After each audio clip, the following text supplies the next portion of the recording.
Olá, o programa Saúde em Foco está no ar. Hoje conversaremos sobre desnutrição infantil, um tema muito importante. E para conversarmos sobre ele, temos um convidado muito especial, o nutricionista Fábula da Silva, que veio de Moçambique. Bem-vindo, Fábula.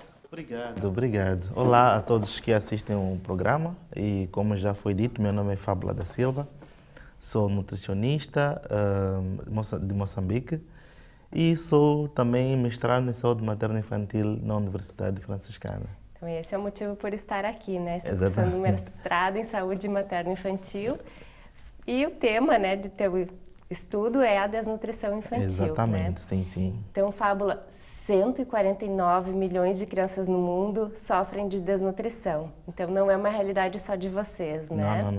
Não é. Não é uma realidade só nossa.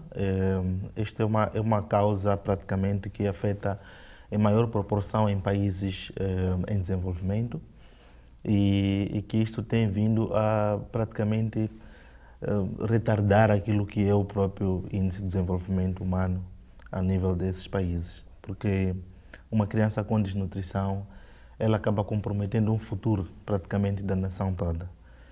E as prevalências da desnutrição têm sido também muito elevadas, o que significa que nós, por exemplo, já chegamos ao ponto de estarmos numa situação em que quase uma em cada duas crianças tem a desnutrição. Então, este era um fator que nos faz com que nós não peguemos sono, né?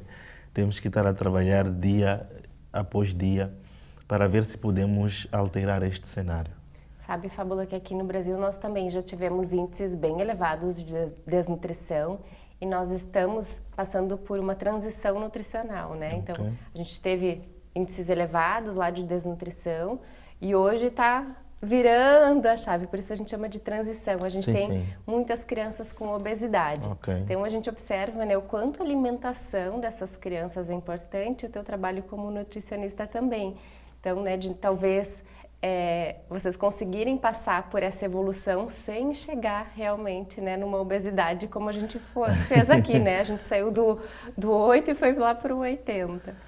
E eu penso que isto é uma realidade que também está a acontecer conosco. Apesar de termos esta questão da subnutrição, isto é mais porque nós temos também uma maior parte da população residente em áreas rurais e que acabam passando por estas dificuldades, que falta de conhecimento, a questão da utilização dos alimentos. Mas, no entanto, temos também na zona urbana, onde começamos a registrar também casos de obesidade. Então, eu penso que a minha estadia aqui poderei aprender um pouco mais sobre como vocês ultrapassaram esta problemática da subnutrição e, quem sabe, eu poder também utilizar uma das práticas que usaram cá e ver se posso enquadrar na minha realidade para reverter o cenário. Seria muito bom que nós não fizéssemos esta de 8 para 80, não é? Mas, infelizmente, pelo menos nas cidades, nós estamos a ter mesmo este cenário da sobrenutrição, sobrepeso neste caso, enquanto que nas zonas rurais temos já a subnutrição. Então, eu penso que, realmente, como nutricionistas, temos um trabalho grande. Primeiro, temos que reduzir a desnutrição, enquanto ao mesmo tempo fazemos parar esta outra parte, né, que vem afetando em grandes cidades. Mas eu acho que uma coisa boa que está a acontecer é que as pessoas já estão a perceber a importância do nutricionista, a importância da alimentação. E deixa-me só eu contar uma coisa. Há alguns anos atrás, para nós ter um corpo maior, era sinônimo de que esta pessoa está muito, muito bem. Está saudável e tem um status muito bom. Cultura, né? Exatamente. Para nós sempre foi assim. E mesmo agora, a camada mais jovem é que vai entendendo sobre essa questão do peso, saúde, mas os mais velhos já não. Eu, por exemplo, quando vou para a minha terra natal e minha mãe me ver um pouco assim, se eu estiver um pouco magro, ela fica triste. Porque ela quer me ver todo gordinho, aí diz, uau, meu filho está bem. Mas que faz todo sentido, né, Fábula, que se a gente for pensar que as crianças com desnutrição, as pessoas com desnutrição têm tantas dificuldades, quem sabe o outro lado traz uma questão de saúde, exatamente, né? traz, Muito cultural mesmo. é verdade, porque mesmo quando a gente vai, por exemplo, às comunidades e as pessoas olham para nós como quem diz, ok, eu vou fazer o esforço para estar assim como tu, porque nós vemos uma situação de magreza extrema, não é? Nós temos marasmo, cachacor em quantidade, e isto faz com que em algum momento aquelas pessoas olhem os mais gordinhos como as pessoas que estão bem de vida. Então, nós crescemos assim, né? Nós crescemos assim. Eu, particularmente, fui aprender sobre a questão do peso, não sei o que, já na faculdade, porque para mim o sonho era crescer para ter um corpo maior, porque era assim que éramos bem vistos, né? Claro. Éramos bem vistos na Fábula, comunidade. tu trouxeste duas palavras, né, que talvez o pessoal de casa não entenda, né, quem está fora da faculdade talvez também não. Cauchocor e marasmo, né? Tu pode explicar um pouquinho para a gente o que são essas Está duas certo. Bem, condições? essas são condições de subnutrição que são caracterizadas. Quando falamos de marasmo, estamos a falar de um emagrecimento acentuado. É uma criança que tem problemas nutricionais, deficiência de nutrientes, que faz com que ela perca o seu peso de uma forma extrema, não é? Enquanto que o cachocor, a criança parece ter um bom peso, mas na verdade não é peso, é a presença de líquidos. E que se nós fazermos uma pressão sobre os membros inferiores, basta nós largarmos os dedos, havemos de ver que para que ela retorne à sua forma normal leva um tempo. Então ela tem edemas. Isso é que a gente chama de inchaço.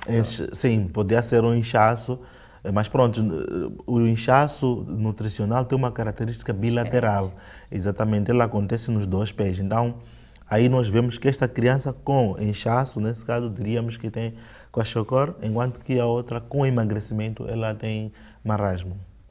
Então, Fábula, para lidar com toda essa situação, né, qual é as questões que vocês trabalham assim com prevenção e depois com o tratamento dessas crianças? Certo. A princípio, nós verificamos que um dos problemas existentes é a questão da falta de conhecimento sobre a utilização dos alimentos. É verdade que a questão da subnutrição é uma questão multissetorial e nós temos trabalhado não só como setor da saúde, mas temos trabalhado também com os outros setores, que envolvem a agricultura, envolve a própria educação, não é? Mas nós, nesse caso, como saúde, temos feito atividades de prevenção, que são praticamente, nós fazemos aconselhamento, não é? Fazemos aconselhamentos comunitários, onde temos preparado papas enriquecidas, porque as mães o que é que fazem? Nós aconselhamos a fazer o aleitamento materno exclusivo até 6 meses, mas muitas delas não fazem o aleitamento exclusivo e começam a fazer uma introdução da alimentação complementar precoce e mal feita, à base de farinha de milho e sal ou açúcar. E nós sabemos que para uma criança crescer ela precisa de uma fonte de proteína. E para que ela também esteja mais fortificada, com o sistema imunológico fortificado, ela precisa de ter alguma fonte de vegetais, de legumes. Então, elas não fazem isto. Apenas fazem uma papa simples, põem sal e vão dando à criança durante o período em que ela faz a alimentação complementar. E a criança acaba desenvolvendo uma desnutrição. Fábula, quando tu fala em demonstrações, vocês lá na comunidade preparam os Exatamente. alimentos ou vocês só explicam e entregam algum material? Não. Nós preparamos, não é? Nós reunimos com as mães lá e acendemos mesmo a fogueira, da forma como eles fazem lá na comunidade. Colocamos lá, os produtos também são da comunidade e nós fazemos as preparações, não é? Fazemos as preparações para que eles vejam e depois de terminarmos as preparações, damos também às crianças para provar. E muitas vezes as mães veem as crianças a consumir e até a chorar para pedir mais. E nós dizemos, olha só, para além de ser saudável, é saboroso. Então, nós vamos fazendo isto praticamente de forma diária, com uma regularidade, porque mudança de comportamento é um processo. Não é algo que vai acontecer de hoje para amanhã e a pessoa já mudou de comportamento. Por isso que nós fazemos isso com uma frequência, não é? E sempre tentamos inovar nos alimentos que eles têm localmente. Por exemplo, a papa, ao invés de nós colocarmos açúcar, nós fazemos com banana. Esmagamos a banana e colocamos nas papas. Fica doce e elas conseguem ver que ao invés de levar o valor que ela tem e comprar o açúcar, ela pode comprar banana, que aí já tem duplo efeito. Vai adoçar e ao mesmo tempo a criança vai ter vitaminas. Não é? Então, são aspectos que nós temos vindo a trabalhar para garantir que haja aqui uma prevenção. E pronto, aquelas crianças que passam, nesse caso, acabam tendo a desnutrição, nós também partimos já para a parte curativa. Que temos um programa que se chama Programa de Reabilitação Nutricional e nós fazemos este programa em coordenação com a comunidade. Eles, quando identificam a criança com desnutrição, fazem uma referência para a unidade de saúde, né?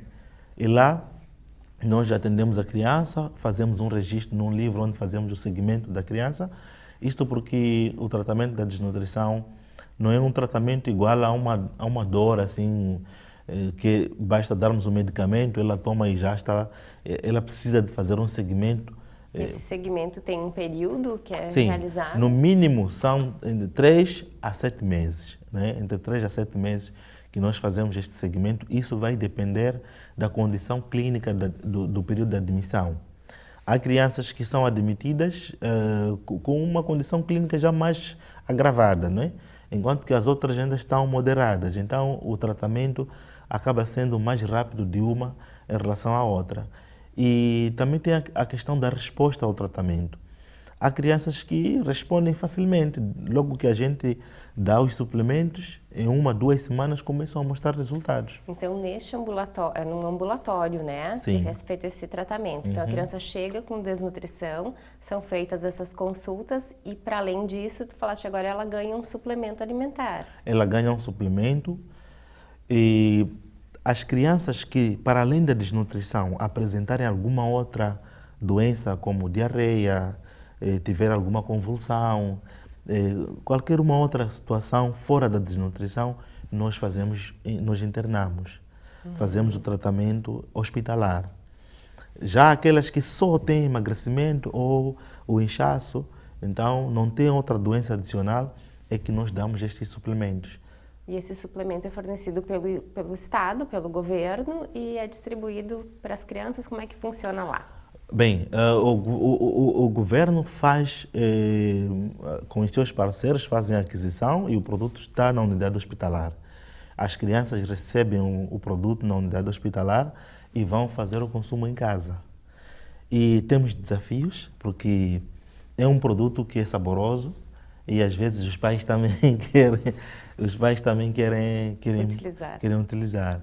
Olha que há cenários que nós enfrentamos de mães, por exemplo, que não dão suplemento à criança para que ela não melhore e ela continue a receber o suplemento. Então são situações que, pronto, não são todos que fazem, mas nos deparamos com esse tipo de cenários. E nós temos esta parte do envolvimento comunitário que nos apoia também, porque os ativistas comunitários em algum momento fazem uma visita domiciliar, que é para eles poderem perceber se realmente aquele suplemento está sendo utilizado como devia ser. Então, é um cenário, e às vezes por causa mesmo da questão vamos lá supor que a mãe tem mais 2, 3 crianças e ela traz o suplemento. E nós é que sabemos que aquilo é um suplemento para as crianças, é um chocolate ou é algo para comer. Então, se a mãe está a dar àquela criança que tem desnutrição e não dá às outras, é como se estivesse a comprar algo para uma e não para as outras. Então, são desafios que nós enfrentamos. Então, além desses desafios, o programa em si, ele funciona de uma forma adequada? Existe, assim, uma avaliação deste programa? Bem, o programa funciona ao seu modo, não é? É verdade que em algum momento enfrentamos alguma dificuldade e é por isso mesmo que eu estou a fazer uma pesquisa neste ramo, que é para fazer uma avaliação daquilo que é a implementação do programa e depois propor algumas melhorias possíveis para que este programa seja bom. Em algum momento, por exemplo, nós podemos ter situações em que temos suplemento no depósito da província, mas, por exemplo, não temos suplemento na unidade hospitalar. E os pacientes acabam vindo e não têm um suplemento. Então, essa toda cadeia logística, em algum momento, eu penso que é preciso ser estudada para trazer aqui alguma dinâmica de como é que nós podemos melhorar para que não tenhamos este cenário de ter o produto num depósito provincial ou distrital, mas não ter o produto numa unidade hospitalar assim mais básica. Então, esse estudo vem mesmo para avaliar esse aspecto todo e depois de colher esses pontos, propor aqui uma possibilidade de mudar alguns aspectos que podem facilitar a implementação do programa. Então, muito interessante, né? Porque tem toda a parte de orientações, de recomendações nutricionais, que é realmente o papel do nutricionista. O suplemento vai ser um coadjuvante ali, né? Vai auxiliar nesse processo todo. Mas o tratamento, por muitas vezes, dá certo. As crianças são recuperadas, como é que elas ficam depois que passam por esse tratamento? Bem, nós temos história de sucesso, mas também por vezes não conseguimos ter sucesso. Mas temos, inclusive, tenho apresentado algumas histórias de sucesso que nós temos tido. Há crianças que chegam num cenário muito grave, mas depois saem a correr. E eu pessoalmente já tive várias experiências de crianças que admitiam no programa com um marasmo, um emagrecimento, que colocando a criança numa capulana, a pessoa não perceber que tem uma criança aí. Mas fazermos o tratamento e a criança sair a correr dali, né? Então, penso que há vezes que temos sucesso e isto é gratificante. E quando não podemos ter sucesso também, pronto, é triste, mas também é um aprendizado, não é? A cada insucesso que nós temos é uma oportunidade de aprender o que é que falhou. Por que é que não conseguimos ter sucesso nisso? Então aí nós já conseguimos encontrar, são perguntas que nos ajudam a fazer uma pesquisa, né? Por que é que não estamos a encontrar sucesso?